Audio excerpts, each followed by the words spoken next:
of that which is around them, which is the love of God. I am Kryon, in love with humanity, for good reason. And so it is.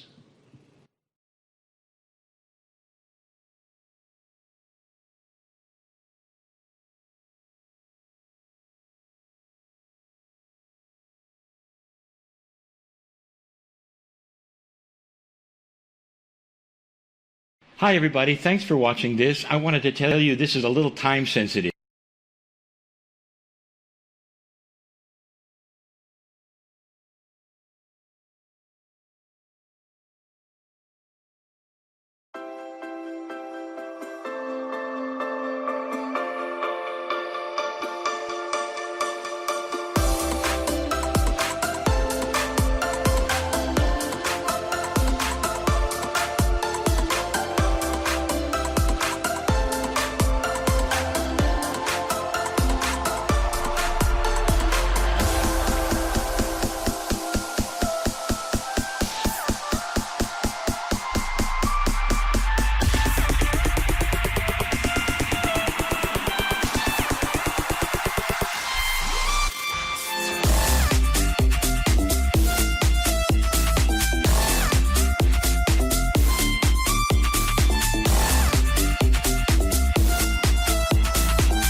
Hi everybody, thanks for watching this. I wanted to tell you this is a little time sensitive.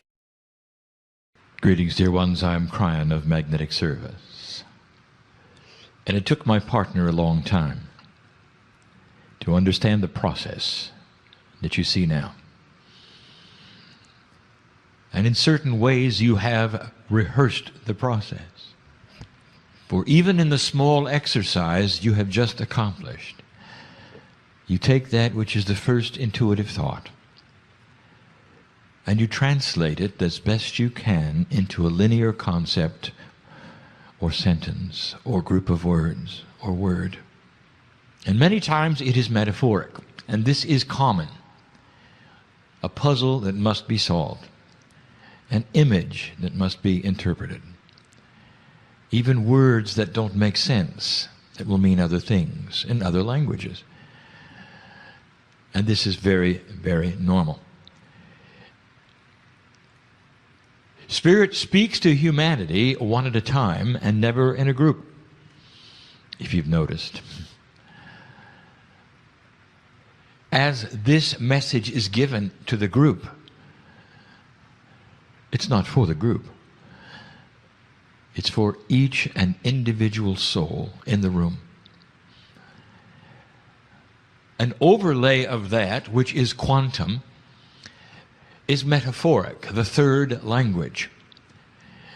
Now, the third language is intuition, which rides upon the signal, if you wish, of the communication that you have accepted to hear in the room. Not on the audio, but the fact that you are tuned in with intent. And so every single channeling has an attribute of more than one communication. Some will hear the same words and feel the same energies and walk away feeling nothing happen. Another human sitting next to them will have the healing that they asked for. And so it's never a group energy.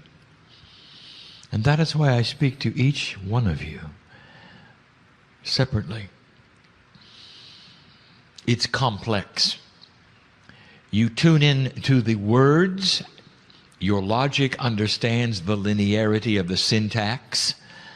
And at the same time, there are concepts being given to you through intuition. We call it the third language as a metaphor. For it is not the language that is after two. The third language is a language of the three. And the three, in numerological terms, is catalyst. So what would a language be that was catalytic? That would be an energy which changes something while it remains the same. As it comes in contact with something else, the something else changes while it remains stable. Therefore, you are receiving right now, at whatever level you wish to receive it, a catalytic message. And sometimes the message is simple. It's a safe place. You're with family. Or, this is real. The reality of the message, one of the biggest obstacles of a human being, is it the man in the chair pretending? Or is he doing what I think he is doing? And let me tell you what he's doing. Years it took him to understand the process and complement it with his energy. For in the beginning, when it was time for Kryon to come into this man's life, I came in with information that he called burst information. All at once, given to him as a thought group, as a concept, which he then had to interpret, but not in real time. That is to say, I would give him information, there would be a pause, and he would repeat what he thought he was. I would give him information, there would be a pause, and then he would repeat that, what he thought it was. So it was back and forth. And it was separate. And that is to say, there was Kryon and then there was Lee. Years later, up to 4, he started integrating that which was me and that which was him into a system that now flows. And let me tell you what the system is and how it works. I can feed him intuitive thought instantly, I can feed it to him faster than he can speak. And so the system goes like this. Channeling is the manifestation of translation of intuitive linearity. I have learned to slow down that which I wish the human beings to know to a pace that he can interpret in real time. And that was pretty good. Until about 4 years ago, when I asked him if he wanted to go to the next step. And he said, what step would that be? And I said, total integration. And that would be so that you could hear me. The love that I have for humanity, the compassion of the other side of the veil, and not just words. And so it was more than intuitive thought. It was concepts combined with a linear voice message, combined with the emotion of God, all in a package that was complex, that took him years to see and recognize and trust. So the words you hear now, he has no concept are coming until they are actually manifested in the air. It took him a long time. This is not what humans are used to. They want to know what's coming. They want the concepts at least to be presented in advance. And some of them are good at talking around concepts, so it becomes spirit and them. And that is also channeling. Some will take concepts and be able to channel around them with core information given to them at different points in their lecture channeling. That's valid channeling. Some will write it down. That's valid channeling. Some will paint a picture. And that's valid channeling. Some will compose music. It's beautiful. It touches your soul. And that's channeling. Some will have sculptures, and that's channeling. All the things which are creative on this planet, which fulfill a passion of delivery, of beauty to another human being, can be channeled. The healer who sits in front of the patient and receives the information from the patient's body, which we call innate, to them, allows them to channel the healing solution. They're channeling. When you face off with someone who is difficult and you wish to have the right words that will show the love of God in you and yet the sternness of truth, and you search your depth of language for the delivery, and then suddenly something comes out which is succinct and beautiful, and they have no words to reply because you have given them truth. And you will say, I wonder where that came from. That's channeling. And so when you face off in the groups, in this time, in this day, as you did, and you ask for a message for perhaps not only yourself, but for the others that you do not know, this exercise tests that which you feel uncomfortable with. For you are first faced with a social situation. What if I can't think of anything, you say? Will I appear to be a fool, you say? What if I look in their eyes and nothing comes across, you say? Well, I'll have something in reserve, perhaps, you say. I'll think of something wise to say in case I get nothing.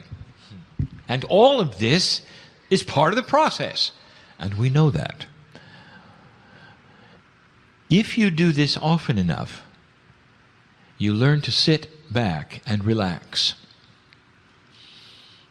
And you don't think of anything in reserve. For you know that Spirit will give you something, and that something will be good enough. And you trust it. When my partner first began to work,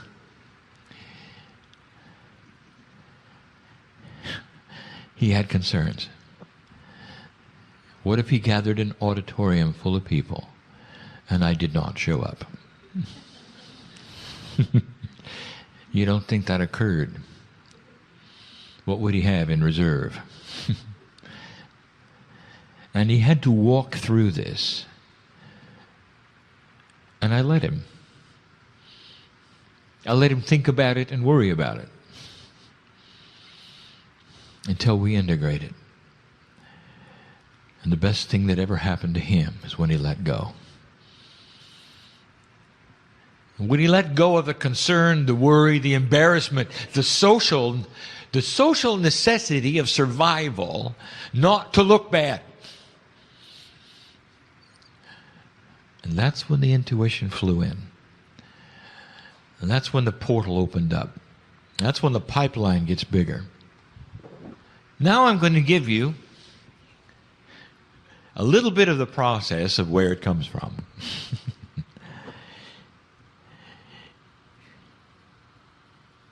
For you're told it, of course, originates in the brain. And it doesn't. For what you are experiencing, despite all the things that the psychologists will tell you, is not biological. And yet you are told that thought is processed and created by the brain in packages which they understand to be synapse, perhaps even going so far as to be called engrams of consciousness, carried in packets through nerves to present concepts that human beings have. Verbalized linearity, and whatever you want to call it. And it's none of those things. For these come from the outside in. Now, you might say, well, wait a minute, what happened to the higher self? So this begs a question. Where is the higher self? Well, you might say, it's inside me. What if it was you? What if it lurks, if you want to call that, in what is called innate? Now we get complex. For this is the quantum field around every single human being that knows all about the body. It knows more than the body does. Let me ask you this question yet again. Does it make sense to you that you could have disease in your body and the body doesn't know it? Isn't it supposed to be intelligent? Intelligent enough to know when it's diseased, what it can stand, what it cannot stand. And yet even the most basic premises of metaphysics has you doing kinesiology, which is muscle testing. And here is where you're asking innate, am I allergic to this? Can I have this? What is the dosage? Do I have a disease? Isn't it odd that that does not come from inside? Your immune system fights things, but it doesn't even know it has something to fight sometimes.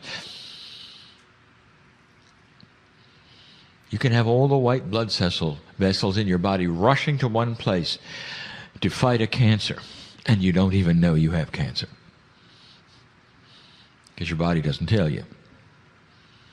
There's a disconnect somewhere in there, you might say. Well, that disconnect is not designed to be a disconnect. You're supposed to be able to be in touch with innate. That is to say, that part of your body that is not biological. Very difficult to explain. Now it's integrated, but what good does it do to have integration when the innate is in the other room with the door shut? So what you're asking for is a full body experience to open the door and know the things that innate knows. There are some unanswered biological questions that at this day are not even being asked. 100 trillion molecules of DNA are identical in your body. Your big toe has the same DNA as the top of your head. It's not like your cellular structure, which knows whether it's a kidney or a fingernail. Your DNA is identical all over your body. There is a process where it communicates 100 trillion times, a quantity that communicates with itself and knows all about you. That's the DNA that we speak of. And in that there is consciousness. It's innate. You might say there's another you in there that you'd like to get in touch with. And you'd be right. We've spoken of the divine parts of you. And this is the intuitive generator. Innate is quantum. The field around you and your DNA is quantum. And that is to say, it is actually in a multi-dimensional state. Human intuition is that innate which often speaks to you when you least expect it. Channeling is tuning into it to the degree where innate is always working and becomes linear. Do you have help? Oh, yes. And this is the hardest thing we have ever taught. You want to think you have guides and angels. Well, go ahead and think it, if it makes you happy. Go ahead and name them, if it makes you happy. Go ahead and count them, if it makes you happy. For human beings need to often linearize quantum concepts in order for it to fall into an order where they can appreciate it and use it and understand it. The truth of the matter is, you cannot name them and you cannot count them. This is very difficult. We told you at one time, in the lineage of Kryon teaching, that you had 3 guides. That is a metaphor. Just like the third language is a metaphor. It's about the 3. Have you noticed the packages of 3 which are divine? Even the doctrines of earth, in the rigidness of the metaphors and the mythology of some of your religious practices, celebrate the 3. The Godhead is the 3 in one. You'll find it everywhere on the planet. It is part of divinity. It is seen in a trilogy of energies. You have 3 guides, not really. They are the energy of the 3. And the 3, again, is a catalytic number. In other words, whatever it is that you call help, that you believe is around you, catalyzes you and everything else around you in synchronicity. I told you this would not make a lot of sense. Some of you are getting it and some of you are not. Again, we turn to the soup. It is the only metaphor we have. If your life is a bowl of soup, count the flavor. Count the salt. You can't. But you know it's there. I call upon the salt, all 3 of them. You see? I call upon the flavor, which I happens to know are named Joe, Henry, and Mildred. And they're not, and you can't. Count love for me. How many loves do you have for your children? Do you see what I'm saying? Can you understand the concept? Is it too etheric for you? Or do you really need to see their faces?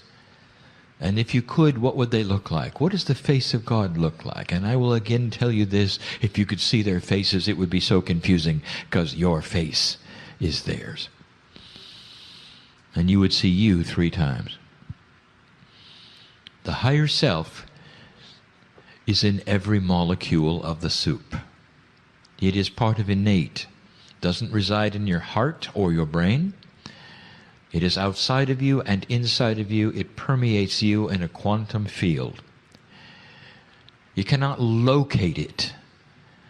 It is higher than you are. And some will say, well, that means it's above me.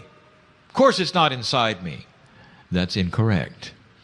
It's called the higher self because it vibrates higher than you do. Therefore, it is the part of you which is in a vibratory state which creates a multidimensional reality. If you could only open the door between the corporeal you and the quantum you, called the higher self, you would be complete. And that is the study, is it not? So here's what it comes down to. Do you have help? Yes. Are they guides and angels? If you wish. If you wish. It's more than that. They are a soup of energy which is partially you and partially the higher you. It is the divine. All divine things are connected to the source. The creative source of the universe is part of you. The connection is there. Do you have help? Yes. Where is it really coming from? Yes. You cannot identify a place. Well, there is heaven, is there not? If you wish. Or is it in every air molecule? Is it in the life of nature? Does it permeate Gaia? Is it everything you see? Is it light? Yes. It means you're never alone. Here's what the masters and the shamans know. Wherever I walk, I have help. They all have my face. They're beautiful. I am a piece of God. I am quantum. My guides are endless. I have help. My intuition comes from the creative source. I have help from the air, the animals, the trees, the dirt I walk on. Love permeates everything around me. It is part of innate. I do not ask where, for there is no where. I do not ask who, for the who is the one, and it is I. And it may not make sense, because it's not in 3D. But can you feel the beauty? Can you feel the compassion which created it? Most of all, can you feel it in you and use it? And that is the invitation. The day my partner gave up trying to figure it out is when it came in. Don't try to figure it out. If you're consumed with love for an animal, for a child, for another human being, do you stop and figure it out? Or do you simply verbalize it to everyone you know and the universe? I'm in love. And I'm happy about it. What else can you say? When you write love letters to one you're in love with, what do you say? What can you say? Not enough. Overwhelming it is. Quantum it is. A piece of God it is. What is the one thing an animal can feel that you can give it beyond food, nurturing, shelter? And that is love. And is it true or is it not true that they look in your eyes and love you back? And it is. It is a universal quantum energy that cannot be denied. It will tame the wild horse. And it's the only thing it will. It is palatable. It is beautiful. And it is quantum. And you don't try to figure that out, do you? So why don't you now apply this to yourself? I'm not going to figure out how many guides I have, what the angels look like, or whether they come and they go. I am connected to Spirit in a way where I never have to do that. Here's what my partner knows. As long as he keeps this portal clean, as long as he lives, when he sits in the chair, I'll be there. That's what he knows. And now before he channels, he doesn't worry about what it's going to be like, how long it's going to last, what the subject might be, or whether I'll be there. Do you see that? So the exercise you just did shows some things to you. I know who's here. I know what the thought processes are. Let it go. Best thing you can do before opening your mouth to another person where you have to say something succinct, correct, proper, beautiful, is to empty your mind of everything you might say. And then say whatever it is that comes to you. And that takes trust and faith, and that will be innate talking. A full body experience linked to your consciousness that will make a difference in your life. It's an advanced teaching for an advanced group who will sit in chairs today and ask the hard questions. And so what is it you'll do next? I hope you practice it. You're going to find something when you do. It works. A whole nother kind of thinking, a whole nother language. Trust. Don't try to figure it out. Just know you're never alone. And so it is.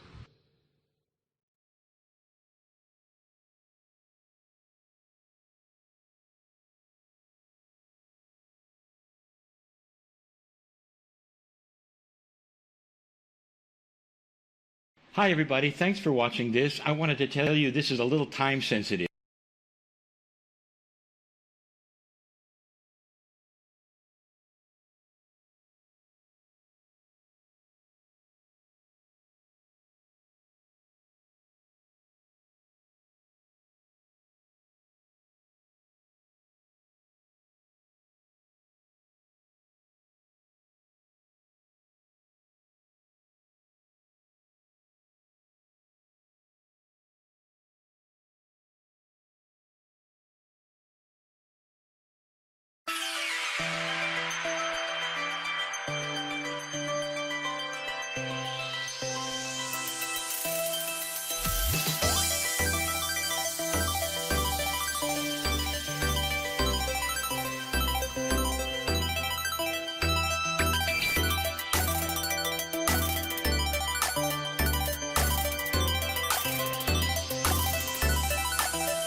Hi, everybody. Thanks for watching this. I wanted to tell you this is a little time sensitive. Greetings, dear ones. I'm Kryon of Magnetic Service. I wish to continue the theme of love.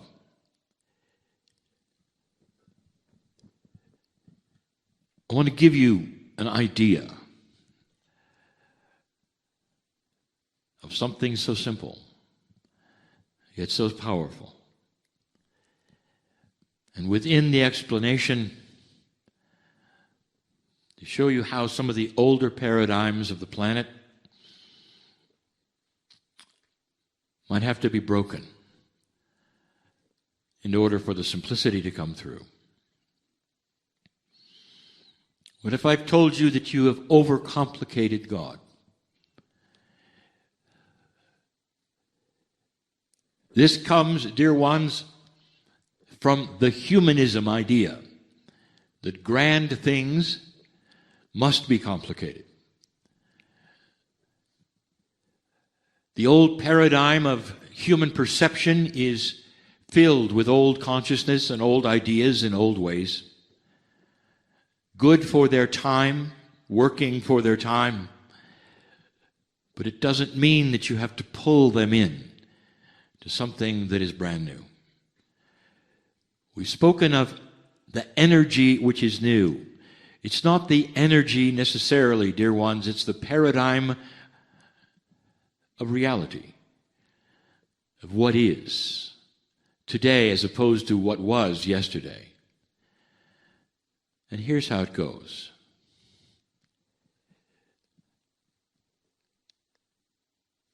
I've heard people say, Kryon, we listen to you. We like what you have to say, and we're starting to apply some of it. However, we need to know something. What is your belief system? What are you teaching? And what I would say back to that is there is no system. And the human would say there must be. For when you look around the planet, all of those who believe in the creative source have some kind of structure. And in that structure there are rules. And in the rules, therefore, are the right and wrong ways to do things that would then enhance the worship or the knowledge of the Creator. Kryon, in that, where do you fit? What do we tell our friends when we say we want them to hear Kryon and they say, well, what are the rules? What's the system? I want to ask you something. What if, just for a moment, follow this idea that you could pretend for just a moment that your soul could stand before the Creator of all things, all by itself, and suddenly the eyes of God were on you, and you could ask the question to the creative source, what is your system? There would be a smile and an overwhelming feeling of caring and compassion when the creative source said, there is no system, there is only love. And if you came back to the planet, you would say, you know, there is only love from the creative source. And the humans would say, well, yes, that's correct, but you are not God. You have to have a system in order to make sense of that which you don't understand, which is God. And this is the difference, dear ones, between an old and a new energy. What if I told you there is no system? Love is not a system. Love is a reality. It is an existence. It is what it is. Love contains all of the attributes of everything you'd ever have to know or be or do. in order to have the right kind of living and the right kind of life before God. Because you become that essence which has no system, which is one with everything. There's so much that we could tell you here that is starting to shift and change. You know this. We've said this before, that when a human falls in love with another human, in those first days, when it even affects your system and you feel just a little crazy, and it's beautiful, that should tell you right then, if one of you asks the other one, well, let's stop for a moment and analyze the system. You don't, because there is no reason, because love is pure and complete. And if it's true love, it lasts a very long time because of those attributes. If you walk into nature, dear ones, in the middle of the trees and the forests,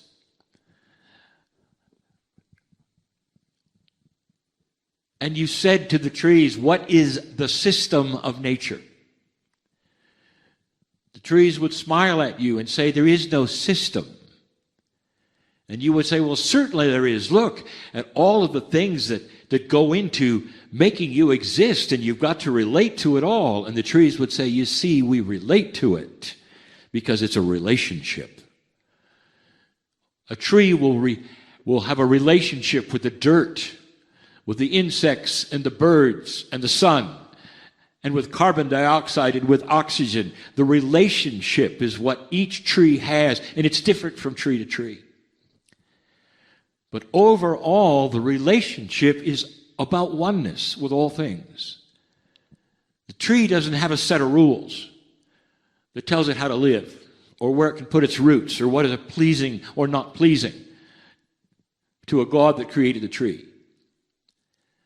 And that is one of the reasons why you can walk into nature and feel so free, realizing that there is no system of do's and don'ts, because it is self-evident and common sense that the relationship takes care of all of it. There'll come a day when people will not ask you what box you're in anymore. And you say, the relationship is good enough. And so I answer, what is the system? No system. It's called love. Because love and that relationship you would have with the Creator itself contains absolutely everything you'd ever need to know. When you have love and compassion, the rules, if you want to call them the rules, are self-evident and common sense on how you treat the one next to you, the ones that you meet that you don't know. The attitude of life that you would have walking into strange places. It changes the way you think about luck, if you even want to use the word. It starts to make you understand that the relationship to the Creator is a design that you create as well. And where you walk, you create love. This is simpler, dear ones, than a set of rules that you have to adhere to. Do you really think that the Creator of the universe cares what you wear? And there are those who do. Because in an old energy, they have created human rules with human ideas and human perceptions, thinking that these are what God would have. And in a new energy on this planet that is starting to appear, all by itself because of what you've done, and this shift starts to become self-evident, more and more will turn away from a system, a belief, and instead intertwine themselves in the beautiful relationship of love. We have said so many times that the word love to you has so many meanings and it only goes so far. But I will say to you that it is endless and it's enormous. It's more beautiful than anything you can even begin to imagine. The light of 1,000 suns is a drop in the bucket to the light of the love of the Creator. And in that, I tell you also that your soul carries all of it.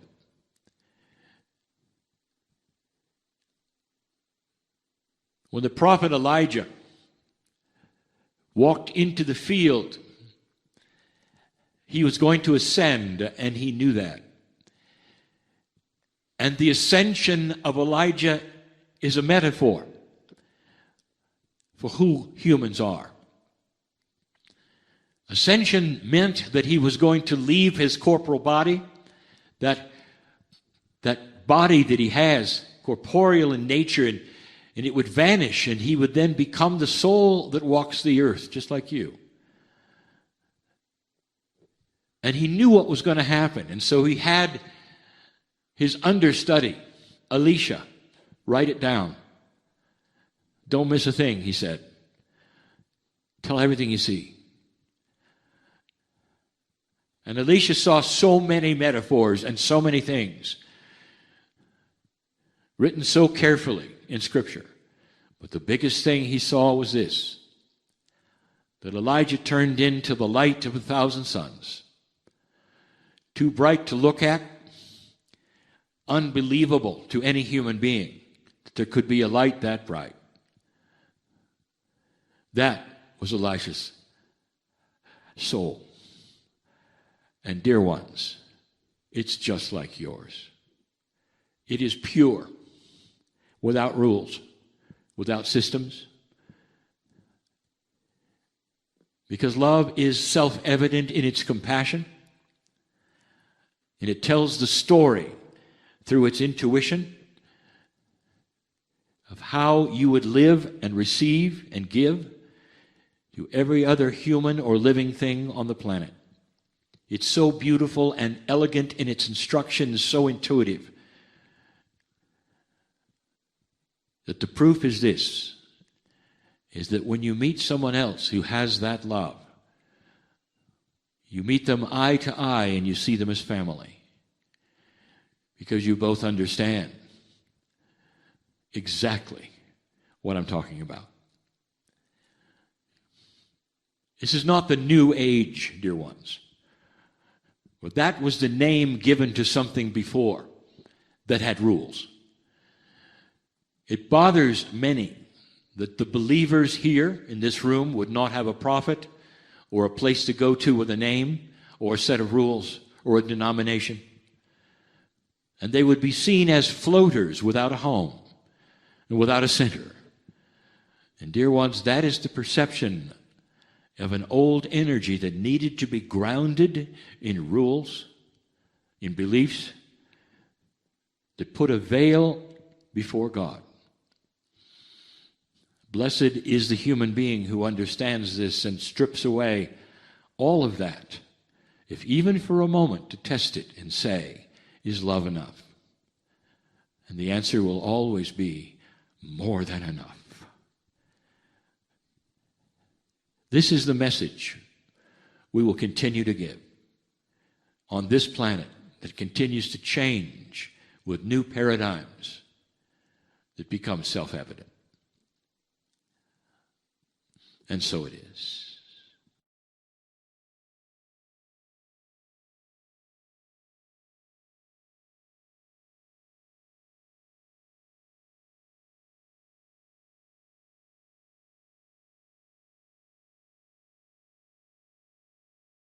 Hi, everybody. Thanks for watching this. I wanted to tell you this is a little time sensitive.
Hi, everybody. Thanks for watching this. I wanted to tell you this is a little time sensitive. Greetings, dear ones. I'm Kryon of Magnetic Service. My partner steps aside, but he's still connected. We have said it before, it is not a takeover. Channeling is not a takeover. Channeling is a meld with permission, an agreement with the consciousness of a human being with his own higher self. An agreement that is not hard to make as long as the box he is in of belief and tradition allows it. And if you have been taught that this is not appropriate, it's difficult to channel. It requires that training and practice where it becomes comfortable. For my partner, it's more than comfortable. For he has admitted to wanting to just stay here and not come back. It's a beautiful place where the human being can sit and be for the few moments where the information is delivered. He becomes a translator. He takes my information and linearizes it, and he puts it in his own language. It's a process. The filters that the human being have, which are then developed by the box of his tradition and upbringing, have to be cleared.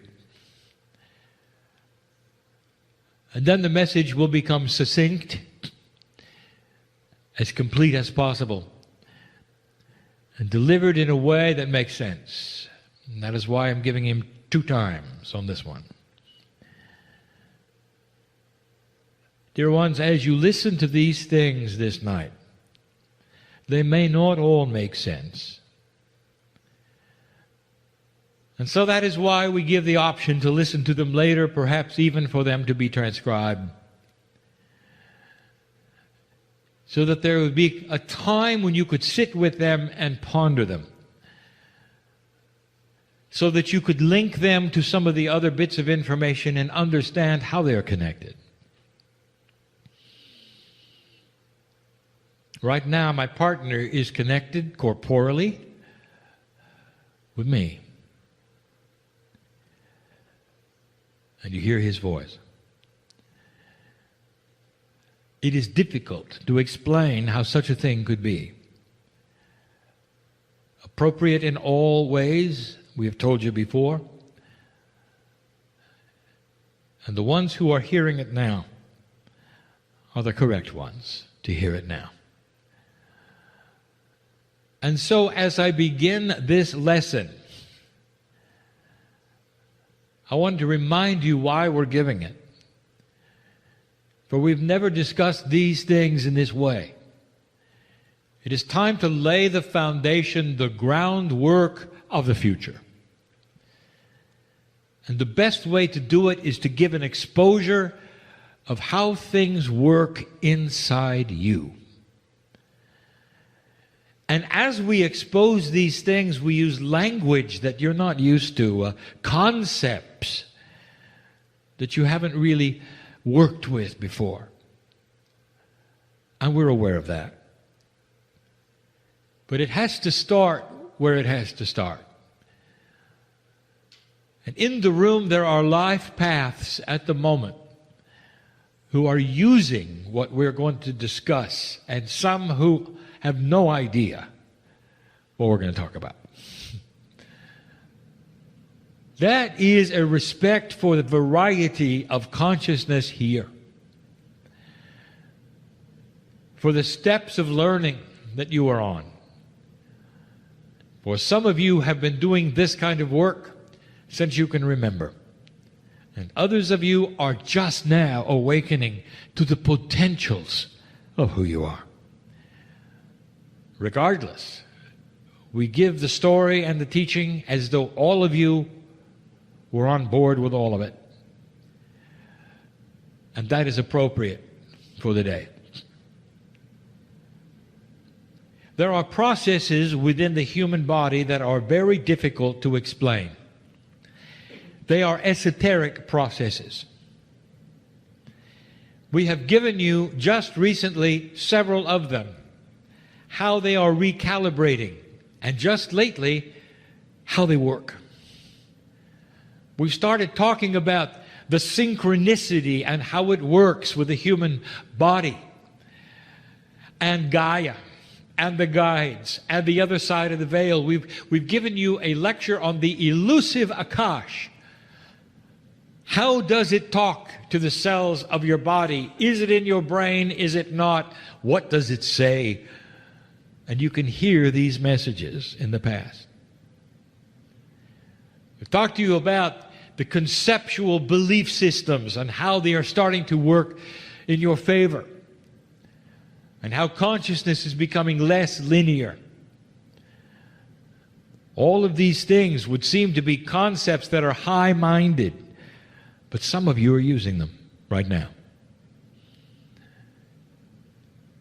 There is one in particular which we have saved till now,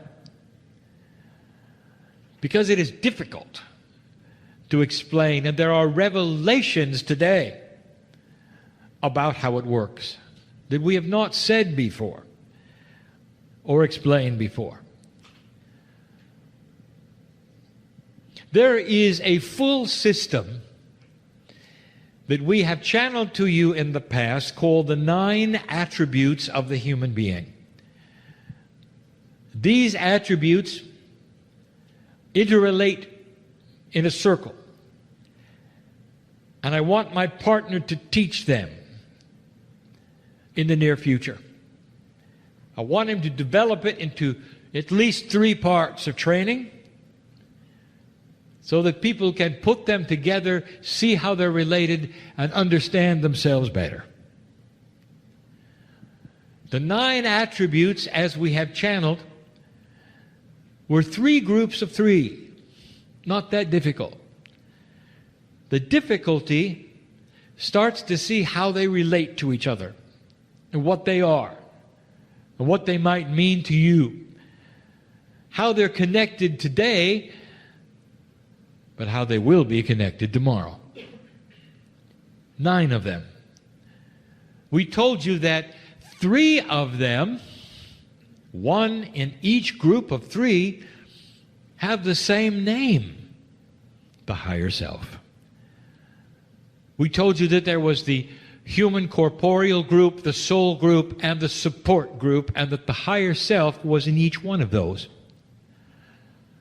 But the one we want to talk about today is squarely in what we would call the human corporeal group. And yet, like so many of the others, there's more to it than it seems. And the name of it is innate. And so the word innate is going to be a part of the human consciousness that all of you have at the corporeal level, which we are going to discuss today in a way we've never discussed. Telling you only a little bit about it, but enough, hopefully, to tweak your interest and to make you understand that there's more to you than what you think. Innate. Innate has been described in the past as the smart part of your cells. The smart part. Now that might indicate that there's a non-smart part. But let us say it's a more ignorant part. And believe it or not, that ignorant part is your brain. Now the brain perceives many things, and it's a calculator to the max. It's the best memory instrument on the earth today. Everything that you've experienced is in there. It tempers how you behave, what you do, how you act, what you believe, what you think. But let me tell you where it falls short. It doesn't know anything about what's going on in your body. You can intellectualize for a very long time, and yet you will never find out from the brain how your cells are doing. Do you have an allergy to something you have not experienced yet? Perhaps. To a food that you have never tasted. To a chemical you have not seen. How would you know? The innate knows. The innate is the smart corporeal body. It knows everything about everything. It actually is as smart as your brain, but in a different way. So what you do to find out if you're allergic to something is to place that something in your hand and muscle test. And that is called kinesiology. A big word for something very simple. And in the muscle testing, you are using the body's chemistry to give you a yes or no signal about something it knows and you do not. Muscle testing. So in the process of that procedure, do you understand you have acknowledged that there's a part of your body system that knows more than your brain? Oh, it knows a lot more than what you're allergic to, my friend. It is so tuned in to your DNA. It is part of your process. It is part of your evolvement. It's more than even that. Innate. Innate handshakes with your higher self at all the three levels we discussed, and that is difficult for us to describe. But if you put it in a circle chart, you'd draw the lines between them and you'd see what I mean. It's your smart body. Does it find a place in illogic to think for a moment that you'd have some kind of a disease attacking your body and not know it? Don't you find it odd, human being, that there are certain kinds of diseases that can lurk in you and you only know it through your discomfort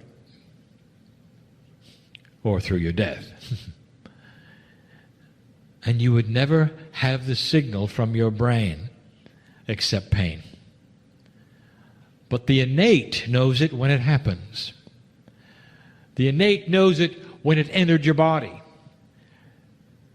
As the white blood cells go to the places they need to go to fight, and you have no idea, the innate is on alert.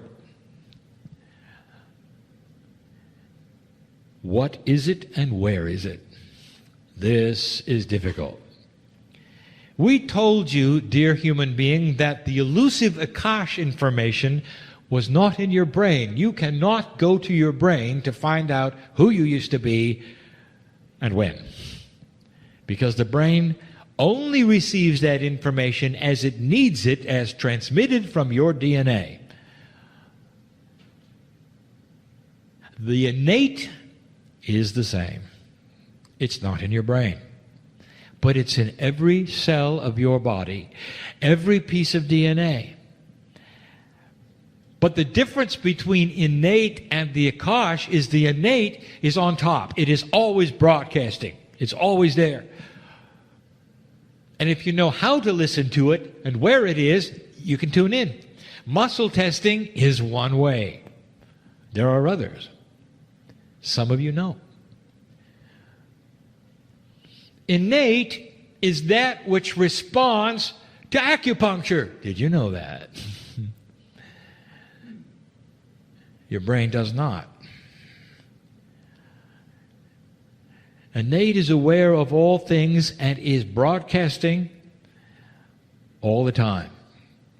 It broadcasts so greatly that it flows right into that which you call the Merkaba of the body.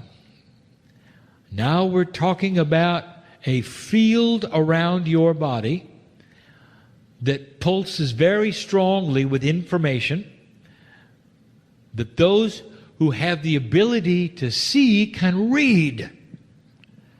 Welcome to the medical intuitive, who can stand before you in various degrees of success and read your innate. They don't have to muscle test to know you've got something going on. They can see it in the field around your body.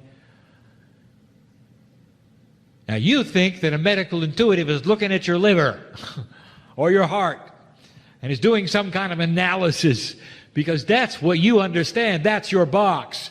You had no idea that they are sensing the quantum energy that your innate is broadcasting of your health, of what's going on in the chemistry, of what might be developing inside you.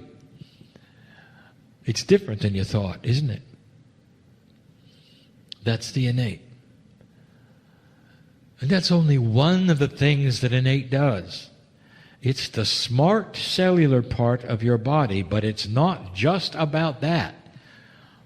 What I'm going to tell you next, we have given you before, but I wish to explain it better. Your innate is also a governor of what you need. Now turn a page with me. We have talked in the past about mining the Akash. So let us open that door for a moment. Is it possible, dear one, that you could go into the vast storehouse of the attributes of your past lives and pick out something you need today? And the answer is yes. And the way it's done has to pass muster and permission of the innate.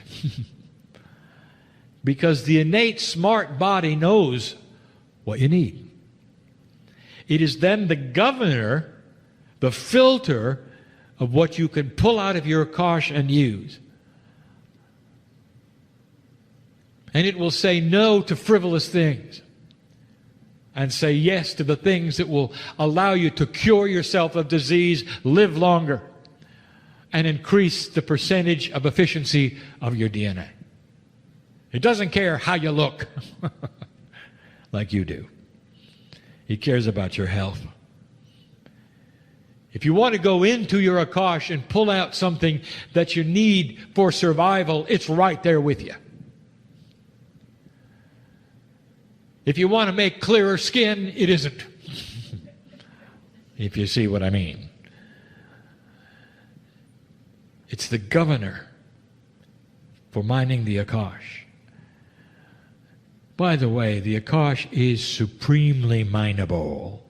You have earned what you've lived, dear ones, and it's not in there that far. It's not deep. It all lays in a soup that is available all the time for you. If you have a disease in your body right now, dear one,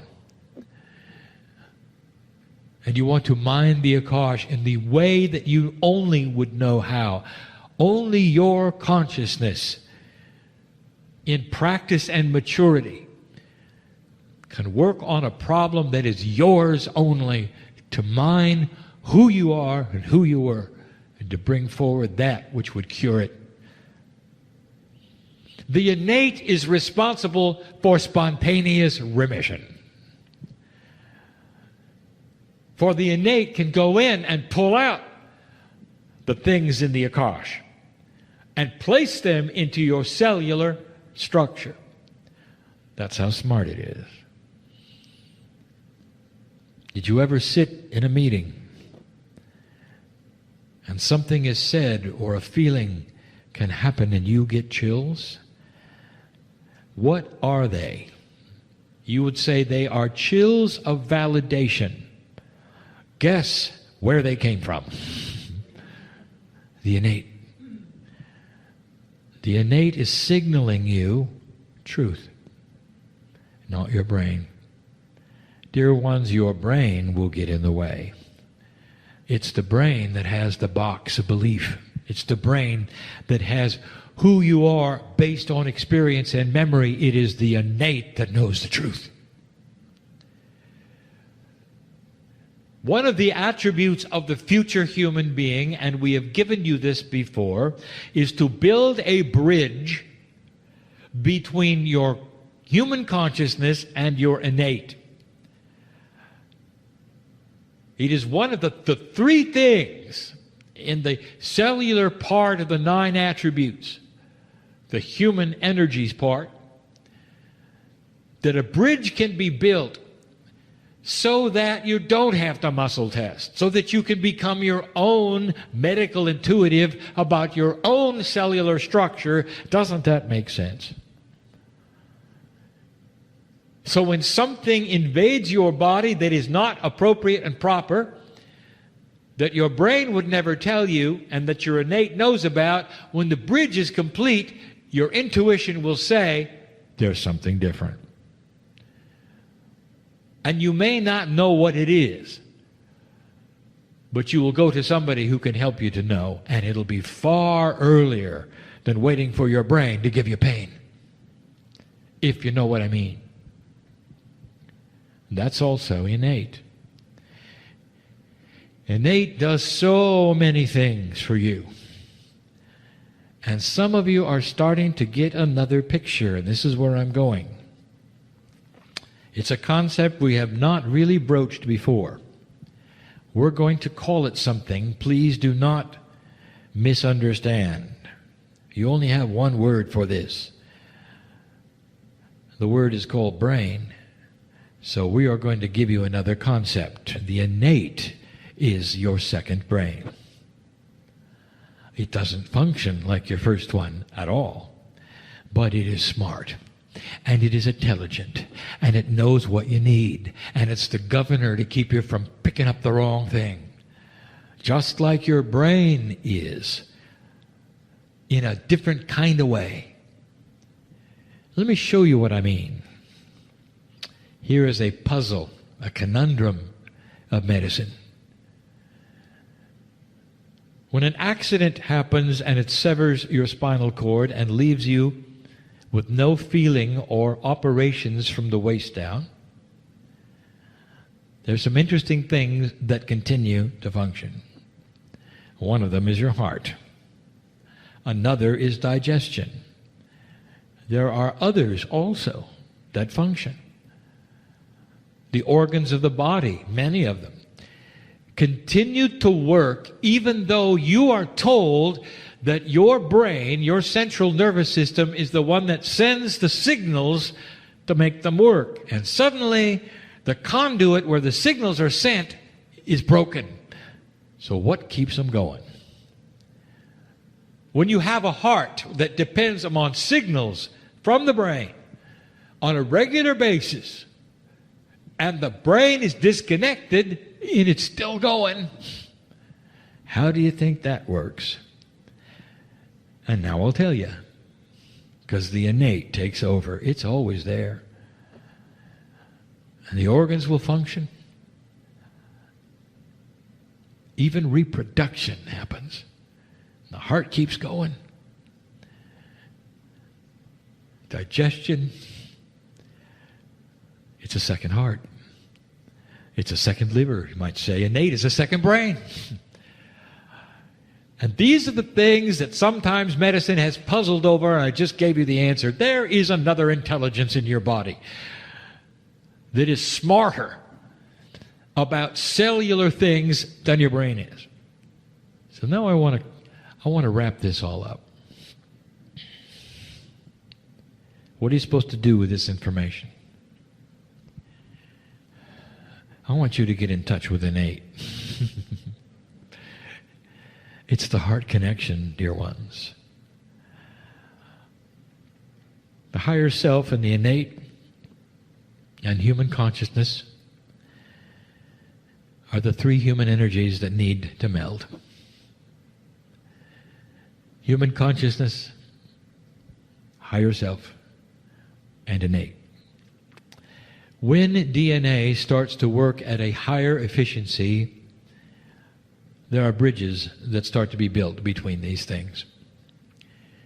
You'll start to feel them when you recognize and sense truth. When you start to recognize discernment and cognize it for what it is. When you stop looking around you for answers, and they come from within. When you put down the nonsense of those who would tell you that you were born dirty, or that there are societies trying to control you, or that everywhere you look there's a conspiracy against you, and you start understanding the truth that you are a piece of God on this planet, and you're smarter than that. Because you can discern what is and what is not happening.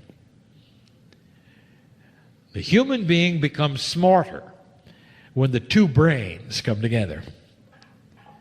And you're able then to see your own health situation, to catch things before they get out of hand, to know what you need, to know how you need to eat based upon your Akash, who you used to be, and what satisfies the cellular structure the best.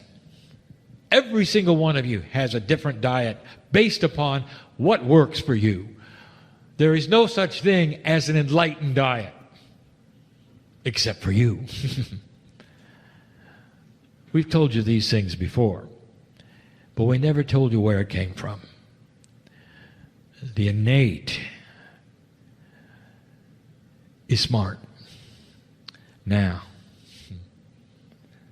as these things start to build a bridge between them, everything starts to change in the questions that you ask in this room, and they're always the same. How can I? Your name goes here. Every single one of you. Well, I like this, but how can I? Fill in the blank. I want to go here. I want to know this. How can I? Fill in the blank. And the day is coming when you never have to ask. Any more than today when you would ask, how do I get from A to B? You don't stop somebody on the street and ask them how to walk. You don't ask somebody how to get in your car or where it's going. That is you with you, and you got it figured out. But when it comes to esoteric things, you don't. And you feel you're in the dark. And there's missing pieces. When these things start to meld, the missing pieces will start to fill in, and you're going to be a lot smarter about you. And one of the things that's going to occur is you'll know you're not from here. You're from the great central sun. You're where I am from. You'll know that you're eternal. You'll know that you've had more than only one life. And it'll be something that you know, just like innate knows it. And not something you're trying to intellectualize with the computer in your head. It's the heart connection to the max. Innate is what creates emotion. Let me tell you, dear ones, innate helps you fall in love. It gives you energies that you can't explain that make you just a little nuts. And nobody can explain that. And innate knows all about it. It changes every cell of your body. It's able to ring true. There's nothing like it. Can you see how innate will serve you? And how it shakes hands with the higher self and knows about God and you. And this has been our story for this day about something in you you may have not known the extent of it, what it is, how it works, how important it is. And it's you with you. It's not an entity inside you, dear ones. It's you, the smart part of yourselves.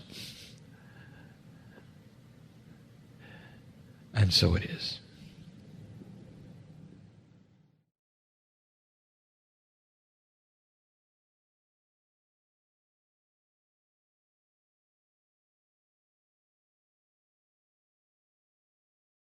Hi, everybody. Thanks for watching this. I wanted to tell you this is a little time sensitive.